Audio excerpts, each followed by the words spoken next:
इसकी बात हम लोग कर रहे थे, कहाँ तक बात किए थे? हम लोगों ने पिछले क्लास में देखा था ई का power I theta is equal to sine theta plus उल्टा cos theta plus iota sine theta होता है ना। इसका डेरिवेशन हम लोग फ्यूचर में करेंगे, ठीक है। और इसको हम लोगों ने देखा कि कार्टेशियन कोऑर्डिनेट सिस्टम में जेड आर, ये लेंथ अगर आर है और ये एंगल थीटा है तो ये आर कॉस थीटा हो जाएगा और ये आर साइन थीटा हो जाएगा, ठीक। और Z is equal to R cos theta plus iota sine theta होगा, ठीक है। और which is given by R E to the power iota theta, यानी कि जेड को हमने आर ई का पावर आई थीटा लिखा, वेयर जेड किस चीज को रिप्रेजेंट करता है? R modulus of mod Z को रिप्रेजेंट करता है ना। और थीटा किस चीज को रिप्रेजेंट करता है? आर्गुमेंट ऑफ जेड को रिप्रेजेंट करता है। यहां तक क्लियर है ना सबको? ठीक, यहां तक हम लोगों ने देखा, राइट। अब इसके बाद आगे की बात हम लोग को करनी है, कुछ प्रॉपर्टीज देखना है हमें, कुछ प्रॉपर्टीज देखनी है, जैसे जेड पोलर कोऑर्डिनेट सिस्टम के साथ कैसे रिलेट करता है। पहले हम लोगों ने जो भी प्रॉपर्टीज पढ़ा वो सारे के सारे प्रॉपर्टीज ऐसे थे जो हम लोग Z is equal to X और Y, X plus I Y से रिलेट करके बना रहे थे। लेकिन अब इसी को पोलर कोऑर्डिनेट सिस्टम में देखेंगे हम लोग, ठीक है। तो पोलर कोऑर्डिनेट सिस्टम में कैसे होगा?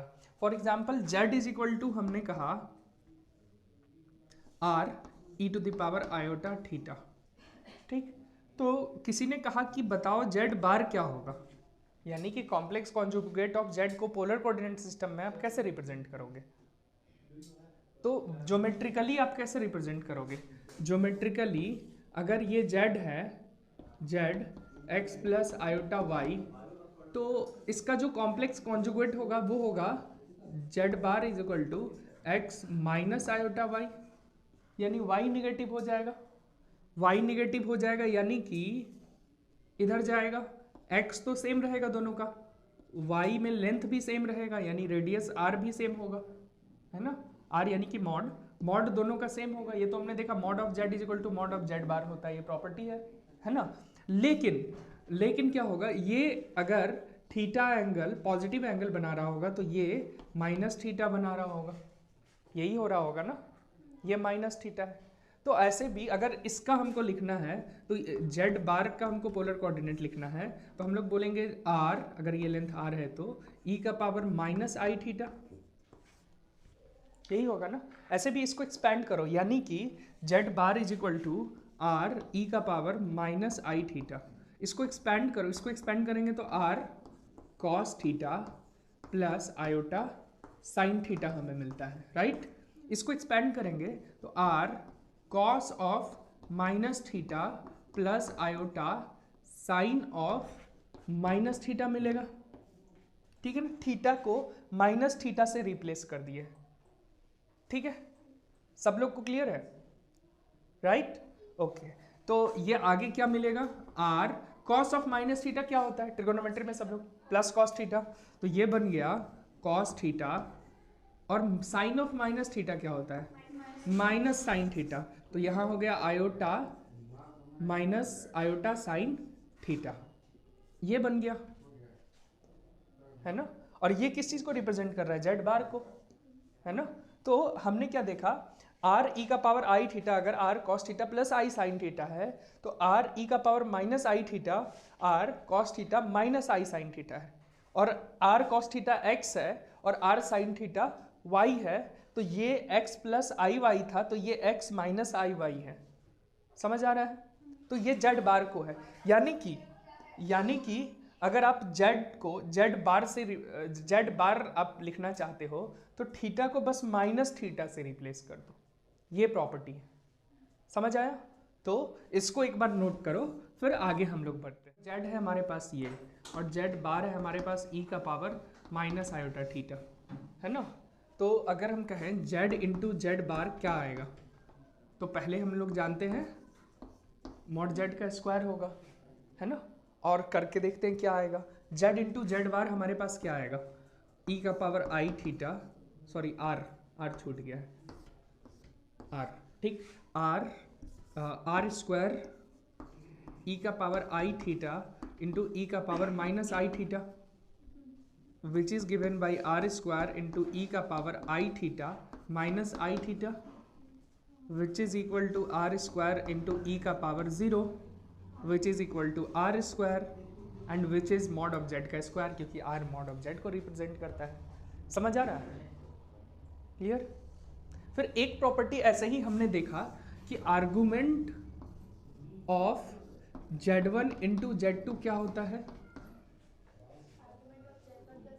हाँ, argument of Z1 plus argument of Z2 ये होता है। करके थोड़ा देखें। आर्गुमेंट ऑफ Z1 को अगर हम R1 e का पावर आयोटा थीटा 1 बोले और इसको R2 e का पावर आयोटा थीटा 2 बोल देते हैं, ठीक है? तो ये क्या हो जाएगा? Argument of R1 into R2 e का power iota theta 1 plus theta 2, यही हो जाएगा ना हमारे पास। और ये कोई नंबर है, जो argument of R into e का पावर आयोटा थीटा का फॉर्मेशन है, ये मॉड को रिप्रेजेंट कर रहा है ना? तो ये आर्गुमेंट को रिप्रेजेंट कर रहा है, तो इसका आर्गुमेंट क्या हो जाएगा? ये जो थीटा 1 प्लस थीटा 2 है, यही हो जाएगा। तो which is theta 1 plus theta 2, और थीटा 1 क्या है? आर्गुमेंट ऑफ Z1, और थीटा 2 क्या है? Argument of Z2। समझ आ रहा है? Right? Argument of Z1 Z2 को हमने थीटा 1 प्लस थीटा 2 यानी argument of Z1 plus argument of Z2 कर दिया। तो देखो, पोलर कोऑर्डिनेट में ज़्यादा आसान है करना। सारे रिलेशंस जो हमने देखे वो सब पोलर कोऑर्डिनेट में हम लोग कर सकते हैं, आसान, एकदम इजी हो जाएगा, है ना? एक और रिलेशन एग्जांपल इधर ही लिखते हैं। चलो, अगर हम कहें argument of Z1 by Z2, अब ये निकालना वहाँ पर थोड़ा टफ था, हमने थोड़ा कुछ अलजेब्रा लगाया था। इसको हम लोग क्या लिखेंगे? आर्गुमेंट ऑफ R1 e का power I theta 1 by R2 e का पावर आई थीटा 2 हो गया।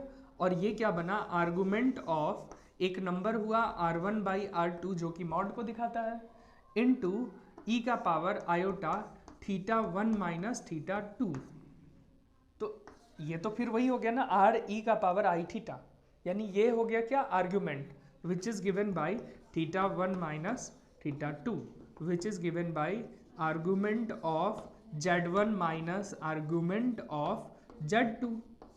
देखो इजीली प्रूफ हो गया कि अगर mod of Z1 into Z2 का मॉड किसके इक्वल होगा? तो इंडिविजुअल दोनों के मॉड के प्रोडक्ट होगा, यही हम लोग देखे थे ना। और देखो इसमें Z1 इंटू Z2 का जो अगर हम देखें तो ये R1 इंटू R2 ई का पावर आई थीटा 1 प्लस थीटा 2 आ रहा है, यानी ये मॉड को रिप्रेजेंट कर रहा है, प्रोडक्ट का मॉड, है ना? तो मॉड का product is equal to, sorry, product का mod is equal to mod का प्रोडक्ट। यही प्रॉपर्टी हम लोग देखे थे ना, एंड सो ऑन, जितनी प्रॉपर्टीज देखे थे यहाँ से इजी हो जाता है। क्लियर है ना? R1 और R2 मॉड को रिप्रेजेंट कर रहा है, ठीक है? चलो आगे बढ़ो। इसी तरह Z1 प्लस Z2 रहेगा। चलो एक क्वेश्चन करके देखते हैं। क्वेश्चन अगर है e का power iota theta 1 plus e का पावर आयोटा थीटा 2, ये है, ठीक है?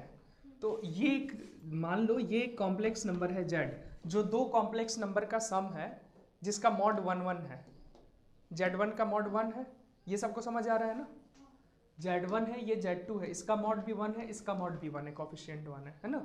तो अगर हम कहें कि ये कोई नंबर है, इसका हमें आर्गुमेंट ऑफ, क्वेश्चन है find argument of Z and mod of Z, ये हमें फाइंड करके बताओ कि इसका आर्गुमेंट ऑफ Z क्या होगा और मॉड ऑफ Z क्या होगा। इसको हमको लिखना है ऐसा, R इंटू ई का पावर आई थीटा, इस फॉर्म में लिखना है, इसी फॉर्म में लिखना है।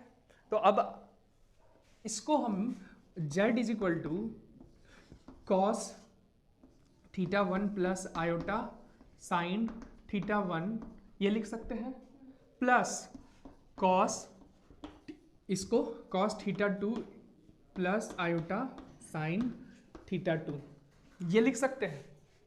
बताओ, लिखा जा सकता है ना? इस वाले को ये लिख दिए, इस वाले को ये लिख दिए, क्लियर है ना? बताओ सब लोग राइट क्यों होगा? अब ठीक है ना? क्लियर? अच्छा, अब इसको आगे बढ़ाते हैं। cos थीटा 1 cos थीटा 2 को एक जगह ले लेते हैं, cos theta 1 plus cos theta 2 ये रियल पार्ट है, और इमेजिनरी पार्ट क्या है? i sign theta 1 plus sign theta 2। देखो x प्लस आयोटा y आ रहा है। अब हमको इसका आर्गुमेंट जानना है, तो इसको सिंगल कॉस में होना चाहिए और ये सिंगल साइन में होना चाहिए, है ना? और दोनों में सेम एंगल होना चाहिए। ऐसा नहीं होना चाहिए कि यहाँ cos 30 डिग्री है और प्लस आयोटा साइन 40 डिग्री है, ऐसा नहीं होना चाहिए।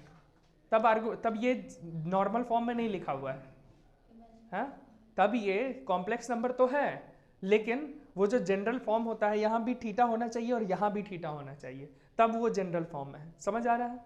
तो हमको इसको इसमें कन्वर्ट करना है, ये हमारे लिए चैलेंज है, ये हमारे लिए यहाँ पे चैलेंज है। अब देखो यहाँ पे क्या लग सकता है बताओ? Exactly cos c plus cos d। तो क्या होगा cos c plus cos d का बताओ?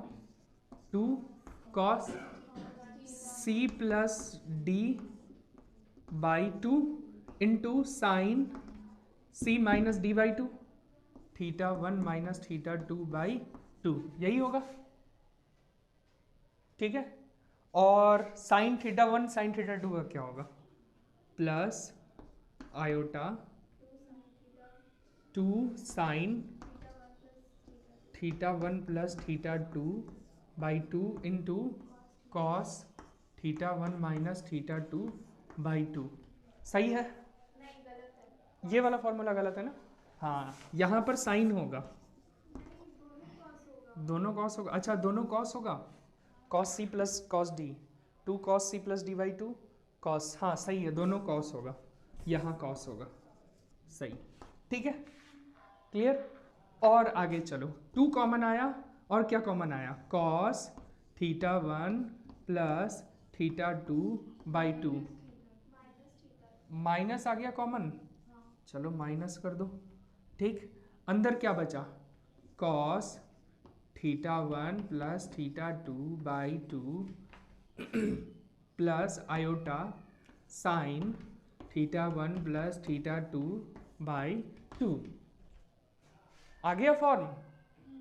देखो ये हो गया हमारा r cos theta plus iota sine theta, clear है? तो ये आ गया हमारा 2 cos theta 1 minus theta 2 by 2 into e का power iota theta 1 plus theta 2 by 2। ये पूरा आर्ग्यूमेंट होता है, समझ आया? तो आर्ग्यूमेंट ऑफ z क्या हो गया? थीटा 1 प्लस थीटा 2 बाई 2, और मॉड ऑफ z, इसका वैल्यू तो 1 आना है, मॉड करेंगे तो, है ना?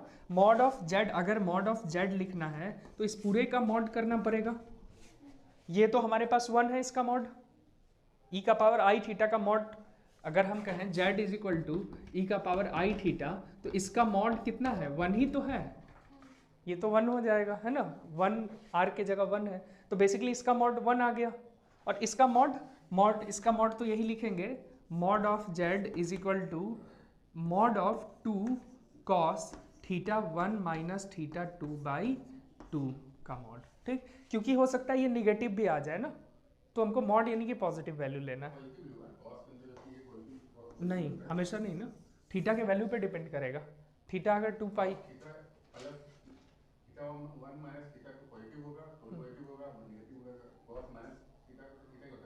हाँ, लेकिन मान लेते हैं थीटा 1 हो गया 135 डिग्री, हाँ 135 डिग्री, और ये हो गया 10 डिग्री, तो कॉस्ट ओवरऑल नेगेटिव वैल्यू दे दिया ना, तो ये हम इसलिए मॉड लगाए। ये कैसे ई का पावर आई थीटा का मॉड, चलो सही क्वेश्चन है, ये कैसे आ रहा है?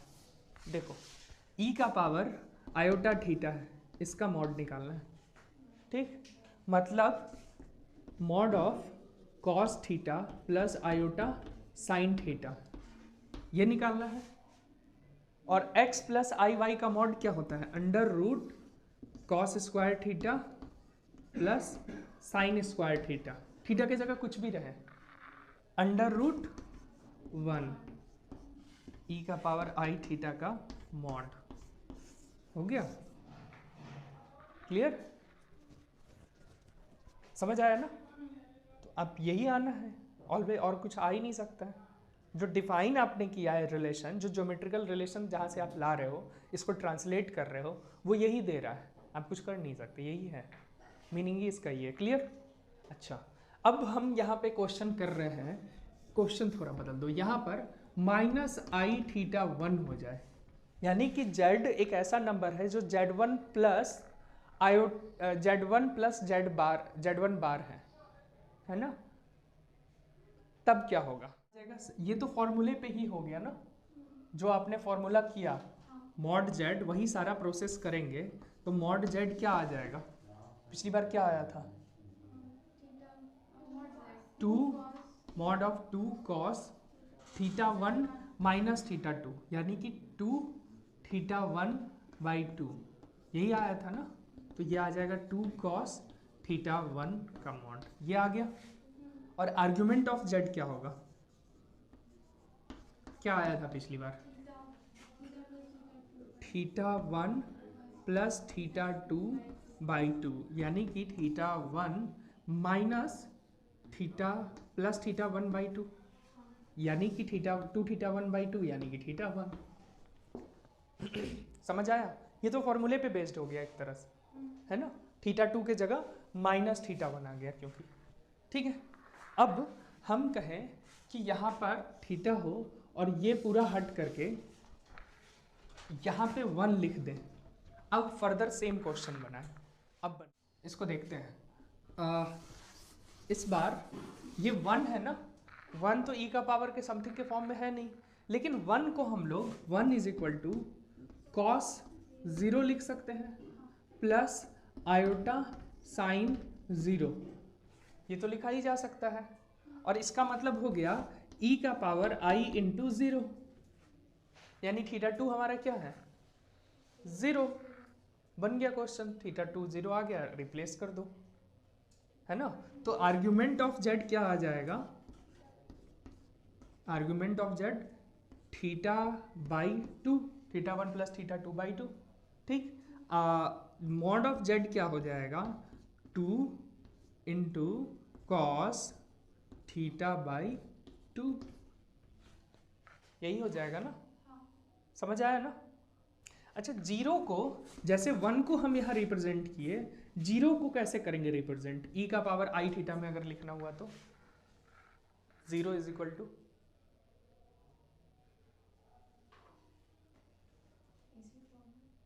कैसे? जैसे 1 को 1 इज इक्वल टू ई का पावर 0 आयोटा हुआ ना, इसी तरह 0 इज इक्वल टू क्या लिखें इसको? Cos something plus iota sign something, इसी में होना चाहिए। समथिंग क्या ले?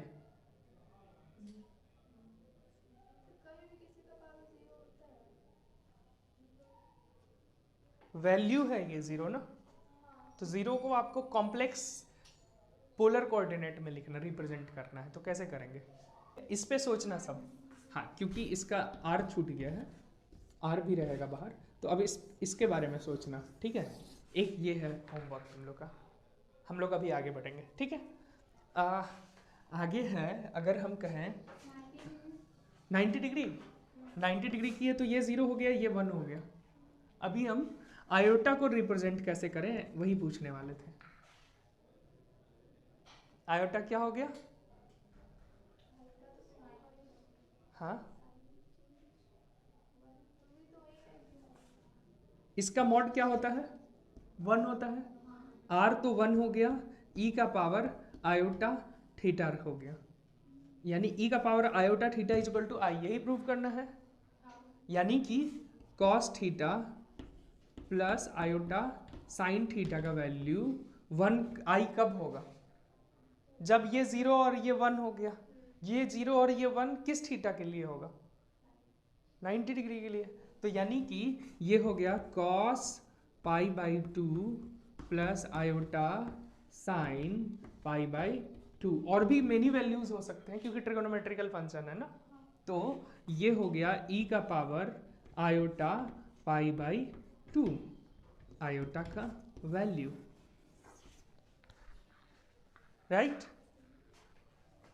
ठीक है, अब इसी तरह माइनस आयोटा का बता दो, माइनस आयोटा।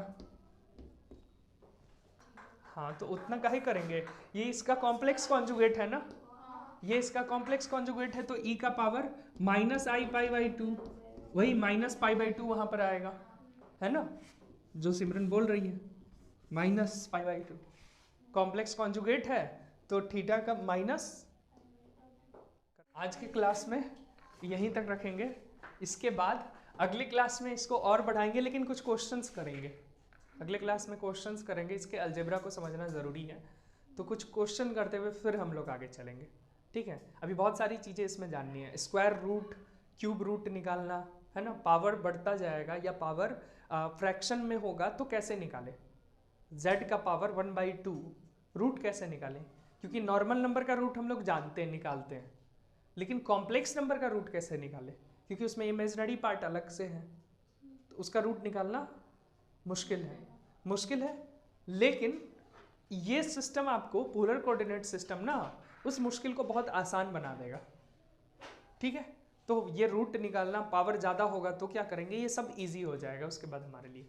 ठीक है, तो आज के क्लास में